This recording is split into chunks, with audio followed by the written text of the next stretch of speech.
Napakasarap ng may Diyos sa buhay. Meron kang pwedeng pagsumbungan, meron kang pwedeng silungan, kapitan sa maraming panahon. At maraming pangako ang Panginoon at ang lahat ng kanyang pangako ay handa niyang tuparin. Ang mahalaga ang kanyang mga anak ay nauunawaan kung anong kautusan ng Diyos. Nauunawaan natin kung saan ilalagay ang ating sarili, lalagay tayo sa lugar, at nang sa gayon ang mga pagpapala ng Diyos, mapasa ating lahat. Hindi niya inihanda ang mga pagpapala upang ipagkait lang sa atin. Nais niya itong makamit natin. People like to be blessed, but how can we be blessed? One of the most powerful ways, one of the most blessed ways is taught by Psalm chapter 1. At ito ang ating pagbubulay-bulayan ngayon, the psalmist's way to blessedness. Ang payo, ang hatol lang sumulat ng Psalm chapter 1 kung paano mapagpapala ang tao. Inilalapit namin sa iyo, Panginoon, aming mga sarili. Dalisayin niyo po ang aming isip. Nais naming dalhin sa iyo ang puso na nakahandang tumanggap ng iyong salita. Iniaalay namin sa iyo ang aming mata, ang aming tainga, ang aming puso, ang aming atensyon. At iniwawaksi namin ang anumang maaaring umagaw ng aming pansin mula sa inyo. Niwawaksi namin ang anumang presensya ng masasamang espiritu. Binibigo ang masasamang balak ng mga masasamang tao. At sa pangalan ng Panginoong Hesus, iniaalay aming sarili na inyong pong Panginoon na maturuan, maakay, maituwid, mapunuan. Nawa kayo po ang maging tanging tagapagsalita. Gamitin niyo lang po ang inyong lingkod na daluyan ng inyong mga pagpapala, tungtungan ng inyong paa, at nais aming maitaas ang iyong pangalan. Pagpalain niyo nga po kami, at nawa di lang namin maunawa ang hiwaga ng iyong salita, kundi makita rin namin, Panginoon, ayon sa iyong pagbibigay ng kakayahan, kung paano ilalapat ang mga ito sa aming pang-araw-araw na buhay. We commit this time to you, Father, and ask you to be the real speaker, the only real messenger. Use your servant only as your tool, as your footstool. And we pray that as you bless your people, we will lift up your name. Take over this activity, O God. Preside over this proceeding. Lead us unto greater knowledge of you. In Jesus' mighty name, we pray with thanksgiving. Psalm chapter 1, one of the most famous, one of the most popular chapters of the Old Testament. Blessed is the man who does not walk in the counsel of the wicked, or stand in the way of sinners, or sit in the seat of mockers. But his delight is in the law of the Lord, and on his law he meditates day and night. He is like a tree planted by streams of water, which yields its fruit in season, and whose leaf does not wither. Whatever he does prospers. Not so the wicked. They are like chaff that the wind blows away. Therefore the wicked will not stand in the judgment, nor sinners in the assembly of the righteous. For the Lord watches over the way of the righteous, but the way of the wicked will perish. And may the Lord add blessings to the reading of His holy word. Verse 1 po, ating reviewin agad. Blessed is the man who does not walk in the counsel of the wicked, or stand in the way of sinners, or sit in the seat of mockers. So tatlong verbs para ma-bless. Negative. Do not walk. Do not stand. And do not sit. Nakita po natin yung degrees of involvement. Yung una, walking with, then standing with, then sitting with. Palala ng palala, palalim ng palalim yung involvement. So blessedness can be attained by omission. Ang pagpapala, itinuro mo na dito kung paano makakamit sa pamamagitan ng di paggawa ng mga sumusunod. By not listening to the wicked. By not identifying with the wicked, and by not joining the wicked or the sinners or the so-called mockers. To walk in the counsel is to listen. No? To stand with people is to be identified with them. You say, we make a stand with you. And then to sit with them is to join them. So what do you want to do to be blessed? You want to avoid listening to sinful advice. You want to avoid identifying with ungodly ideas, movements, people. And you would like to avoid joining those who defy God and those who live against God's teachings. So do not listen, do not identify, do not join. And we can be so easily deceived into these situations. Dahil lalo tayong mga Pilipino, malalambot ang puso, mahilig makisama, mahilig makipagkapwa, makipagmabutihan, makibagay, makiayon. Kaya ang nangyayari, madali tayong akayin sa kamalian. Pero ang sinasabi ng Psalm chapter 1 verse 1, you want to be blessed? Do not listen, do not identify with, and do not join sinners. It is important to do that. Verse 2, another way to blessedness, but his delight is in the law of the Lord, and on his law he meditates day and night. Kasi blessedness pa rin ang pinag-uusapan. Blessedness is by not doing this. Blessedness is now by doing this. Verse 2. Blessedness can be attained by commission. Yung isa by omission, by not doing it. This one is by commission, by doing this. And what is that? By taking delight in God's law, by meditating on God's law. Do you take delight in God's law? Pag nabasa mo na turn the other cheek, do you take delight in that? Pag sinabing bring your tithes and offerings, do you take delight in that? Pag sinabing forgive those who have wronged you, do you take delight in that? Marami po mga tao, pagka nakikita nila ang law of God, hindi delight ang nararamdaman nila. Kundi ang nararamdaman nila, parang mali ito. Parang lugi ako pag sinunod ko to. Parang hindi ito dapat sundin, hindi ito practical. Pero sabi, you want to be blessed? Take delight in God's law. That you delight in it so much that you don't want to leave it. You always want to immerse yourself in God's word, that you read it, you memorize it, you ponder it. That's why you meditate on God's law day and night. But if you do not take delight in God's law, do not expect yourself to meditate on it day and night. You might not even meditate on it at daytime. You might not even meditate on it for more than 5 minutes a day. Kasi hindi delightful. There's a basic human law that is at work. Every pleasurable experience you repeat. Every unpleasant experience you avoid repeating. So, if you take delight in God's law and you take pleasure in God's wisdom, you keep repeating being exposed to it. So, alam nyo na kung anong dahilan kung ba't maraming tao ang bilis-bilis mag-quiet time, hindi nagbabasa, hindi nagme-memorya, they don't take delight in God's law. For them, it is tedious. It is time-consuming. It's a waste of time and effort and energy. And it has no practical value. Pero sabi, take delight.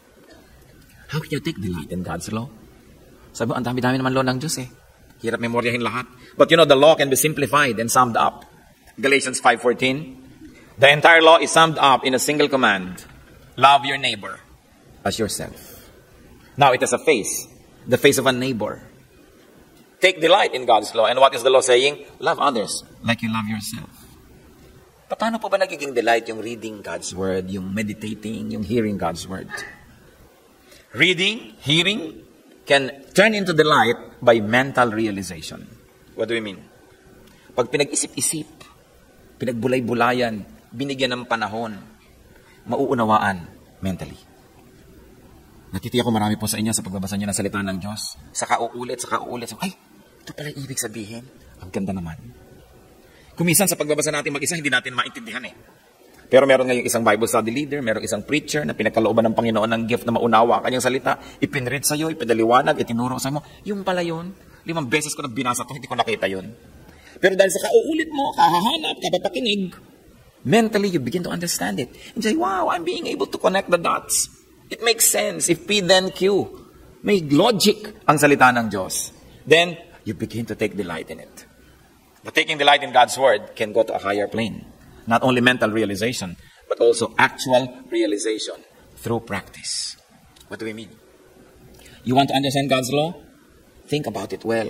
Think about it often. Think about it all the time. And it will begin to unravel and you begin to understand it mentally. But there's another way to understand and take delight in it. By just obeying it. You don't understand God's law? For you it's difficult. For you it's impractical. For you sometimes it wouldn't work. Obey it. Just obey. And as you obey it, God shows Himself to you. God reveals Himself to you. And you begin to see, it works pala. So you begin to say, tama talaga ang Diyos. Yung imposible kong biyanan na makasundo, sinunod ko ang inuutos ng Diyos. Lagi kong ipinagsigang ng biyak. Dahil yun ang paborito niya, dinalan ko ng dinalan. Matapos sa 5 platong dinadala kong, hiningitian na niya ako. Tama ang salita ng Diyos. Pero kung hindi mo susundin, biyanan ko na ko ba ito yun? Imposible. Mabuti pang estatwa ang ngingiti sa'yo, pero siya hindi.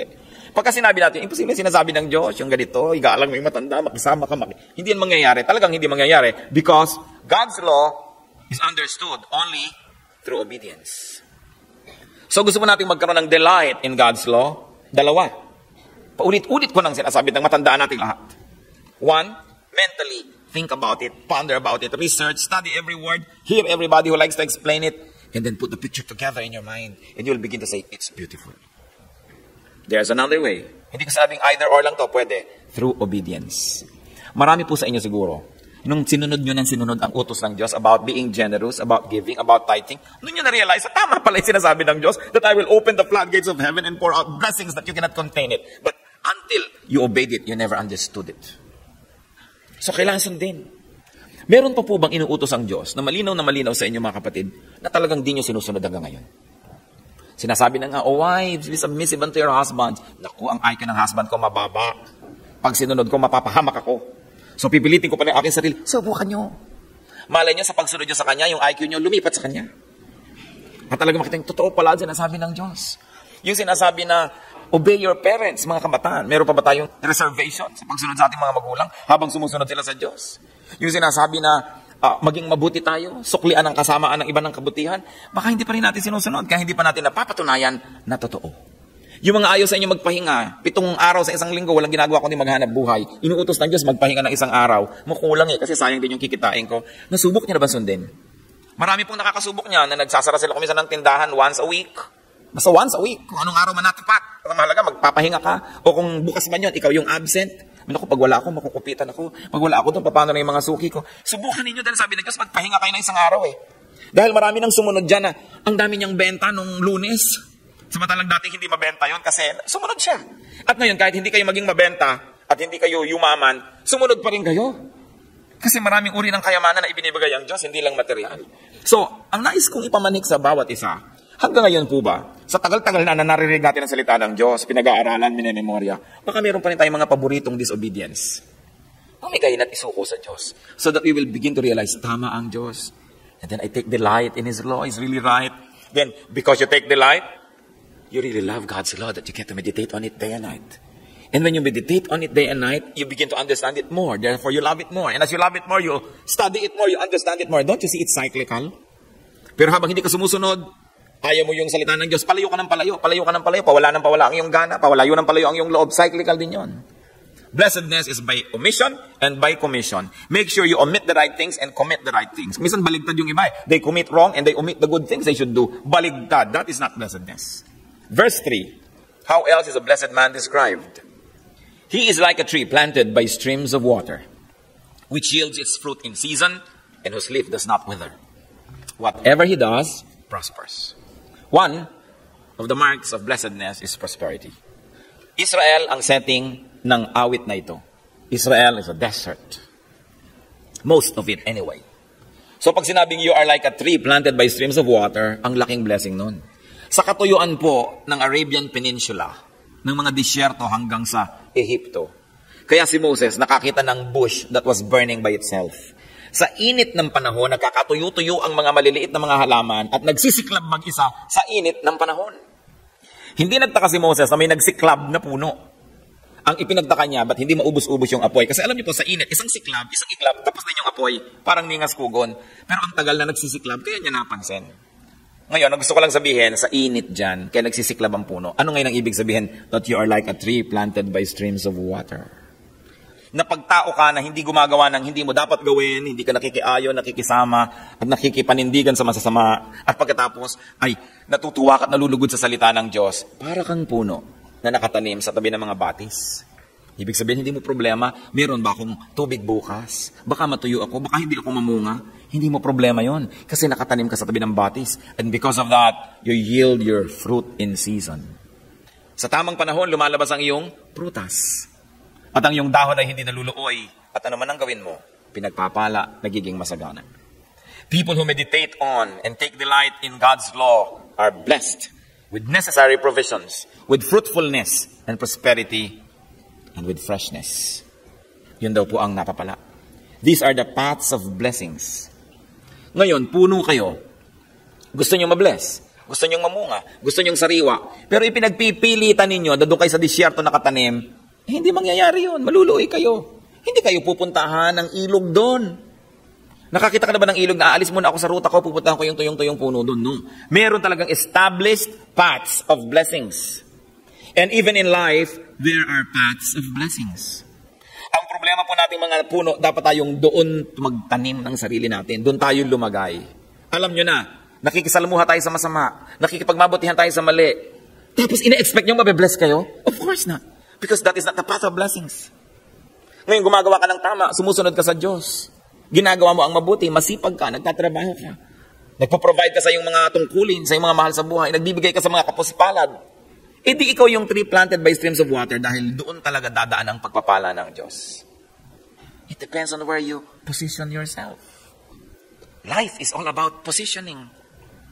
Nakita nyo ng mga gera-gera, ang mga tao nag-aalisan sa bayan kasi bobombahin yung mga bayan para huwag silang tamaan. Yung nagpipilit na nandun sila. I remember a story. Kinukwento ng mga tatay ko sa Los Baños, Laguna. Panahon ng hapon. nagtulugan sila sa loob ng simbahan. Because they felt safe there. Sapagkat ang mga Amerikano na nakakulong doon sa POW camp sa UP Los Baños ay itinakas ng mga Amerikano at tinulungan ng mga taga Los Baños. Tapos hindi naman nag-iwan ng mga Amerikano ni isang sundalo doon sa Los Baños. Binalikan ngayon ng Hapon yung bayan at ginantihan yung mga taong bayan at tumulong sa mga Amerikano.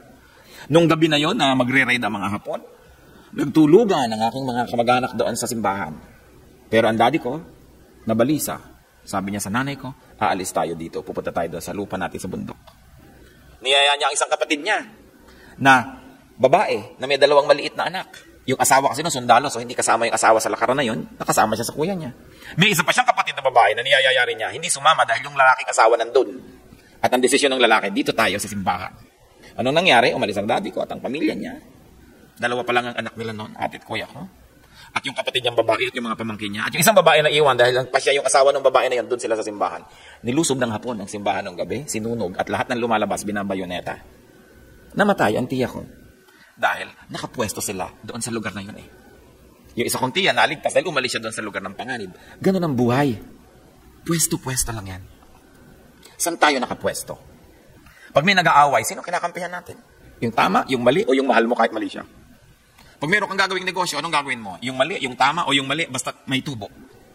Kung saan ka nakapwesto, huwag ka magtaka kung anong darating sa buhay mo. You want to be blessed? You must be like a tree planted by streams of water. And that means you meditate on God's law. That means you obey God's law. And definitely you'll be blessed. Proverbs 4:11, I guide you in the way of wisdom and lead you along straight paths. But do we listen to God's guidance or we insist on our own ways? Proverbs 11:5, the righteousness of the blameless makes a straight way for them. Yung pagiging matuwid, ang tumutuwid ng landas mo, kahit liko-liko yung landas na dadaan mo, dahil matuwid ka, dumidiretso yun. Dahil lang yung katuwiran ay katuwiran ng Diyos, at ang katuwiran ng Diyos ay makapangyarihan. Kaya niyang ituwid kahit ang mga niliko ng mga tao o ni Satanas. And what does it mean to have fruit in season? Nakikita niyo po, pag tag-araw, ano ba ang mga fruits na na-enjoy natin? Mga melon, mga pakwan, mga singkamas, yung makakatas. Yun kasi ang fruit ng season. Dry season, so anong kailangan mo? Wetness, juice. Kaya makakatas. Kasi kung ano dapat yung kailangan, yun ang sagot. O ngayon, sa inyong buhay, natapakan kayo ng ale. Anong season yan? Season yan ng dryness, ng galit. Anong lalabas sa inyo? Makatas ba na melon? O bato at babatuhin nyo yung tao? Ininis ka ng isang tao. Anong fruit ang dapat sa iyong lumabas? Pagtitimpi, pagpipigil sa sarili. Ginawan ka ng masama, anong prutas ang dapat lalabas sa iyo? Yung hinihingi ng pagkakataon. Tulad nung pakwan ay hinihingi ng pagkakataon dahil tuyong-tuyo ang pagkakataon. So anong hinihingi ng may nag-awayan? Anong lalabas sa iyong prutas? Enlightenment, kabaitan, kabutihan. Merong gipit na gipit. Anong prutas ang lalabas sa iyo? Generosity. Kung tayo po nakababad sa salita ng Diyos, binubulay-bulay natin, pinapamuhay natin, kung anong hinihingi ng pagkakataon, yun ang prutas na lalabas sa ating mga sanga. May nakakainis, ang lumabas sa prutas sa sanga mo, barel. Binaril mo agad. Diba? May nakakainis, ang lumabas sa'yo, masasamang salita. Minura mo na. May taong galit na galit ka, ang lumalabas sa'yo, chismis, sinisiraan mo. These are not a fruit in season. Pagka po nangyayari sa ating buhay ito mga kapatid, lumalabas ba yung pagkakristyano natin? O sinasabi mo, pagkakaharap ko talaga yan, nalilimutan kong kristyano ako. Wow! Walang fruit. Bad pa yung fruit. Anong ibig sabihin lang nun? Balikan natin. Hindi siya siguro siya nagme-meditate on God's law. Hindi siya nagtitake delight in God's law. At siya ay nakikilakad, nakikitumpok, nakikiupo sa mga makasalanan. Kaya yun ang bunga sa kanya, yung bunga ng mga nadidinig niya, nakikita niya sa kanyang kapaligiran. Yun lang yun. The world defines prosperity as material wealth.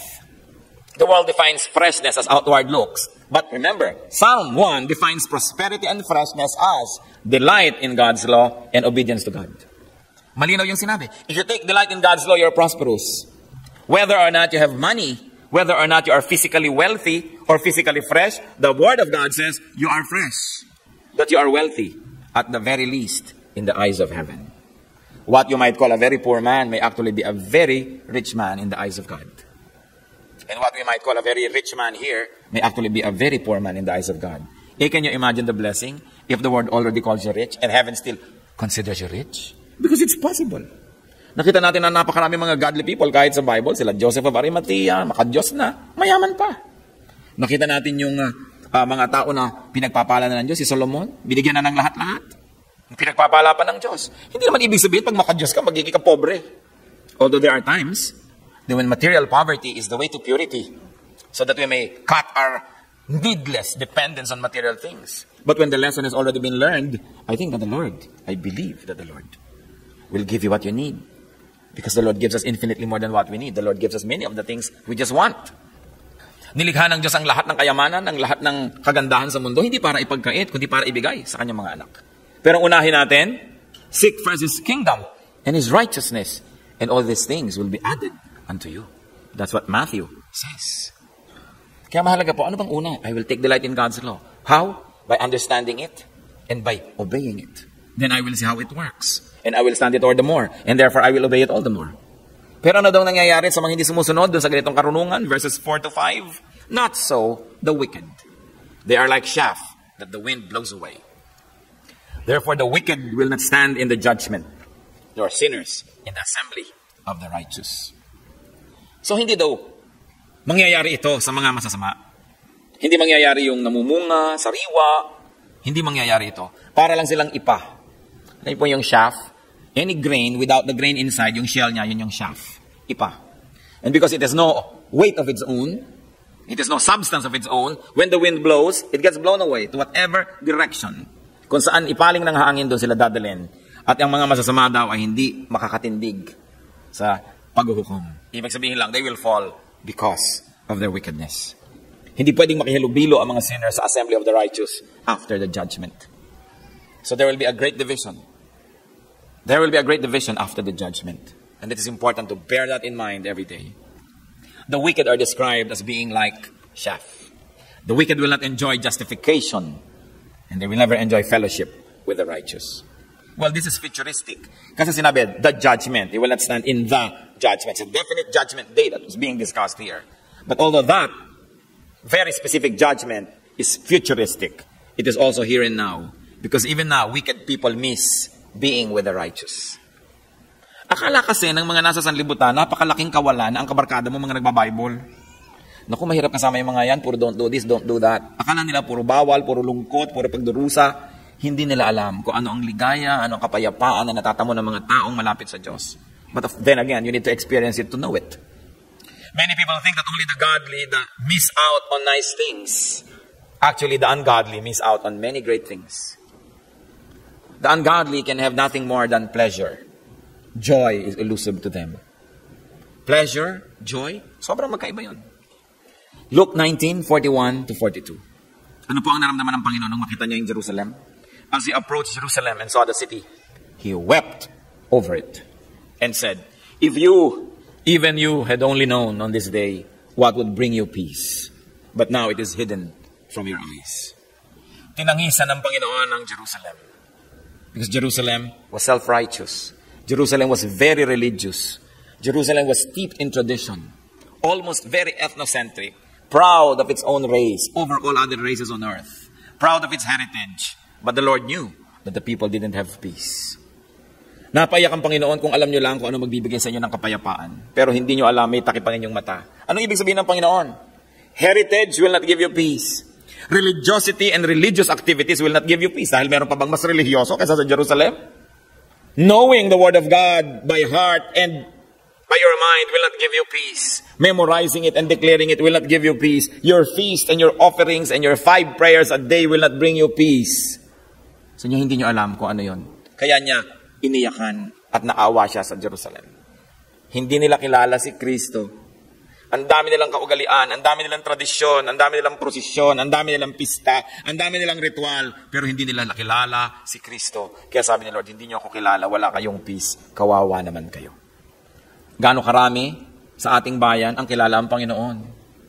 Ang dami din nating pista, ang dami din nating dasal, ang dami din nating ritual, ang dami nating relihiyon, ang dami nating mga bahay dasalan, pero bakit pagkaagulo-gulo at pagkahirap-hirap at pagka-demoralize ng bayan, kilala ba si Kristo?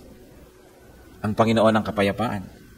At kung meron siguro isang pinakamahalagang bagay sa mundo, yun ay kapayapaan. Kasi kahit malusog ka, hindi ka naman mapayapa, wala rin eh.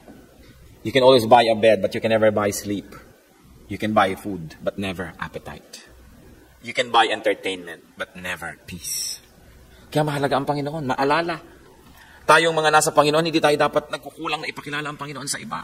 Dalhin sila sa ating mga Bible studies, dalhin sa ating mga worship services, dalhan ng ating bahay ng mga teacher, dalhan nating mga kamag-anak ng mga magtuturo. Sapagkat yun ang magbibigay ng pinakamahalaga, kapayapaan. Paano ka magkakaroon ng kapayapaan kung takot ka mamatay? Dahil hindi ka handang mamatay, hindi ka handang maharap sa Diyos. Alam mo naman, any moment, pwede kang mamatay. Just 1 second is what it takes for you to join statistics. Pwedeng mamatay.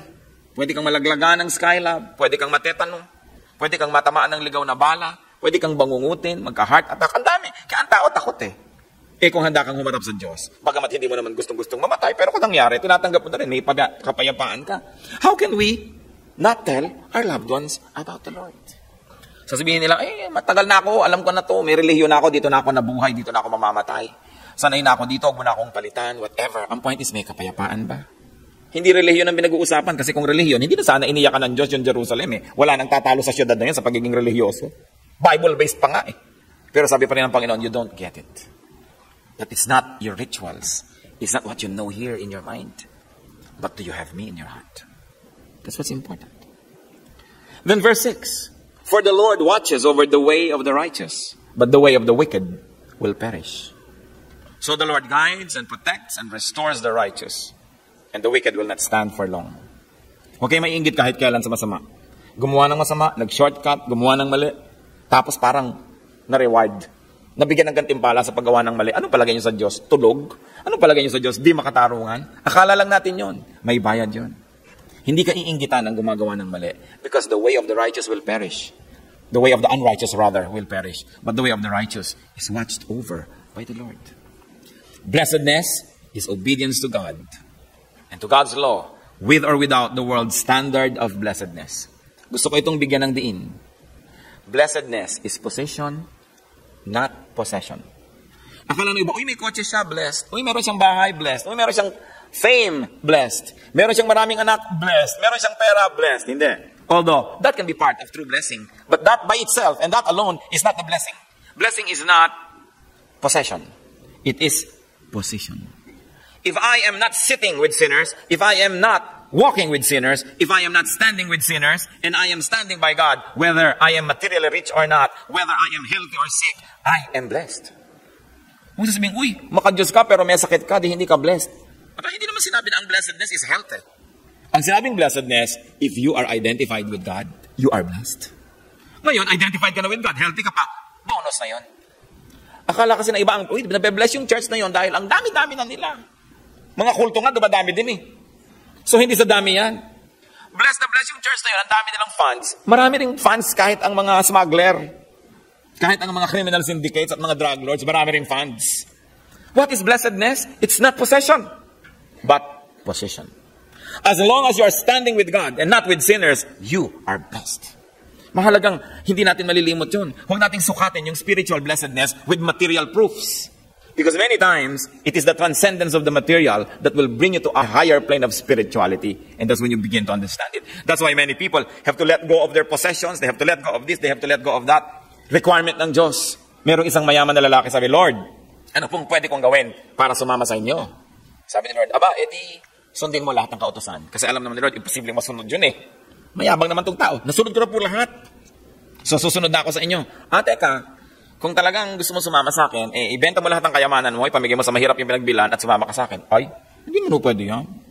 And that man left sad because he was very wealthy and he did not follow the Lord. Yung iba akala nila, ang requirement ng Diyos, magpakahirap ka, magpakapobre ka para sumunod ka sa akin. No. But the God of this man was money, so how can he follow God? So ang sinabi ni Lord, talaga sinunod mo na lahat ng utos? Huwag mo na tayong lituhin sa bilang at dami. Ang utos lang ibig sabihin, love your fellow man as yourself. Yung mga pinagsamantalahan mo, yung mga in-exploit mong laborer, yung mga dinaya mo sa mga business deal mo, ibalik mo lahat yung mga pera mo sa kanila, ipamigay mo, ipatunayan mo sa akin na ang Diyos mo, hindi yung greed, hindi ang money. Then pwede ka nang sumunod. Kita nyo, hindi sumunod? Dahil ang totoo, hindi niya sinusunod yung law. Ang sinusunod lang niya, yung form of the law, yung legality. Bookish lang siya, pero yung essence, no. Hindi niya talaga sinunod. Parang, I go to church on Sunday, so sinunod ko physically, pero habang nandito, text ng text. Di wala rin dito yon. So, it's not only the form, but the essence. It's not only the physical level, but the spiritual level that counts. Sasabihin mo sa asawa, mahal naman kita, umuwi ako dito tuwing gabi. Sing-sing mo, suot-suot ko. Di ba? Pagka, sweldo binibigay ko sa'yo, pero yun lang ba yon? Maraming malalalim na kahulugan. Kaya pag sinasabing sumusunod ako sa Diyos, hindi lang yung sa mga patakaran, yung mga forms, mga ritual, talagang sa kalooban. Ang tunay na pagsunod sa Diyos, ibigin ang kapwa. Mahalin, lingapin ang mga kawawa. Ang re-religyoso mo, pagkatapos, kuri-kuripot mo sa katulong mo sa bahay. Kinakain lang nila, kaliskis ng isda.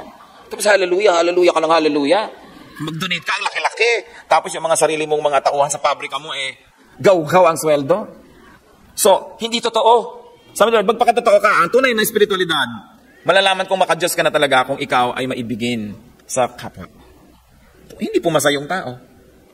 Kaya sabi, yun daw, unless a man enters through the eye of the needle, he cannot enter the kingdom of God. Ibig sabihin, paano ka papasok sa eye of the needle? Hubarin mo lahat ang suot mo, tanggalin mo lahat yung magpapataba sa'yo at mga sagabal para magkasya ka. Ang dami mong aalisin para ka magkasya. Maaring yun ay bisyo, maaring yun ay kirida, maaring yun ay pandaraya, isang ugali. Tatanggalin mo lahat para ka magkasya. Kaya sinasabi dito, ano ang blessedness? Obedience. And when people obey God, they are blessed. Huwag kayo nagtatampo sa Diyos. Diyos ko, mula nung nag-obey ako sa inyo, hanggang ngayon, hindi nyo pa ako binibigyan ng boyfriend. Wala pa rin akong asawa. Wala pa rin akong pera. Ano ba? Yun ba ang sinabi ng Bible na blessedness?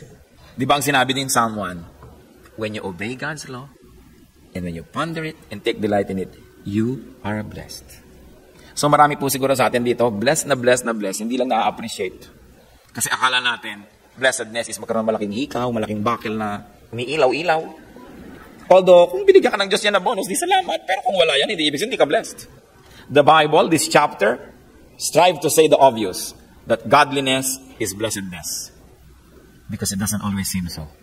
People have other ideas about blessedness. So ang tanong, are you blessed? Are you appreciative of what blessedness really is? Tatandaan po natin, pag ang tao sumusunod sa Diyos, blessed siya. Kung hindi man nakikita natin agad yung gantimpala ng Diyos, hindi mo naman kailangan gantimpalaan para kasunod. Sumusunod ba tayo sa Diyos dahil may gantimpala? No. Pagsunod lang sa Diyos, gantimpala na. Biruin ninyo, nasa grupo ka ni Satanas, umalis ka doon, lumipat ka dito, tapos sasabihin mo pa sa Diyos, nasaan po ang premyo ko? Hindi pa ba premyo na nawala ka doon sa piling ni Satanas? Hindi pa ba premyo na kasama ka ng mga anak ng Diyos at lingkod ng Diyos? Tapos naghahanap ko, nasaan ang premyo ko? What do I get for transferring to your camp? This is a very, very worldly way at looking at the whole situation. Blessedness is being with God. Taking a godly position even if you have to pay a price. Do you think Jesus was blessed? Do I hear? Amen? Blessedness bang mapako? Blessedness bang magsunong ng koronang tinik? Blessedness ba na tamaan ka ng sibat sa intang giliran? Magpasa ng krus? Amen ba? Amen. Kasi, sasabihin mo, alam nga naman ang blessed ay yung mga komportabling mga religious leaders na nasa mga palasyo nila nung ang Panginoon ay pinahihirapan. Ang blessedness is not always sitting on a cushion, drinking cold drink in the heat of summer. Blessedness is not always having all the money and the comfort. Blessing and blessedness is doing the right thing. And if you did it, no matter what the cost, you are blessed. Panginoon, salamat sa mga paalala niyo. Huwag naming sukatin kayo na para kayong isang economic issue. Huwag naming itrato ang aming pananampalataya na para isang financial investment. Huwag naming sukatin ang lahat ng bagay sa mundo sa panukat ng sanlibutan. Turuan mo rin kami, Lord, na kilalanin ang mga kapatiran namin na talagang blessed by you because of their obedience. Maaaring hindi namin napapansin dahil hinahabol namin yung mga sikat, yung mga star, yung mga mayaman, yung mga celebrities. Bagamat sila may maaaring maging blessed. Ituro mo sa amin, Panginoon, talaga yung mga pamamaraan. Kadalasan kabaligtaran ng pamamaraan na nakasanayan na namin. Turuan mo po kami, Panginoon, na kilalanin, saluduhin, parangalan. Yung mga taong ang blessedness nila is through obeying you. Kahit pa nga, sa pagsunod nila sa iyo, na wala nang tinatawag na rangya o ningning ang kanilang buhay. Hindi marangya at maningning ang krus sa paningin ng mundo. Subalit ito ang pinakamarangya at pinakamaningning na lugar. Doon kayo, Panginoong Jesus, ay napako dito. Hindi marangya ang Golgotha, subalit ito ang pinakadakilang lugar nung ito inyong pinuntahan upang sagipin kami sa aming kasalanan. Panginoon, dalangin namin talagang maunawaan namin ang malalim ang katotohanan. Na huwag kami magreklamo kung nahihirapan kami sa pagiging obedient to you. Huwag kami magsisi sa pagsunod sa inyo kung nawalan man kami ng mga kaibigan, relasyon, mga layaw sa buhay. Na huwag kami manghinayang sa mga natatanggal sa amin para magkasya kami dun sa eye of the needle that purifies us so we can join you in fellowship. Huwag kami, Panginoon, na mag-inggit sa mga rangya ng mundo na sumisira naman sa espiritu. Huwag kaming malibang sa mga pandaraya ng sanlibutan na inaagaw ang aming pansin sa inyo. Tinuturuan kaming maging materialistic, maging proud. Tinuturuan kami, Lord, na maging sobrang sensuous to the point that our activities wage war with our spirit. Teach us your way.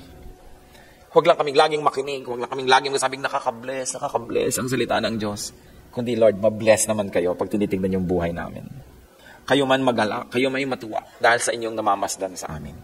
Patuloy na ipakita mo sa amin ang kahulugan ng pagiging blessed. At nawa, Lord, maging blessing kami sa aming kapwa sa maraming paraan. Mga kapatid, magbulay-bulay tayo sandali. Ipagpasalamat natin yung mga pagiging nating blessed. Kahit kung minsan, there is a material price to pay. There's an emotional price to pay. Huwag kailang pagsisisihan ang paggawa ng mabuti. At maging maingat tayo na hindi natin napapansin tayo pala nakikilakad, nakikiayon, nakikitumpok sa kasamaan. Hingin sa Espiritu ng Diyos. Nabuksan ang ating mata at makita natin ang ating mga kakulangan. Ganon din, makita natin ang ating mga pagpapalang tinatanggap sa Diyos at makapagpasalamat tayo. Magbulay-bulay. Let the Spirit speak to each one personally.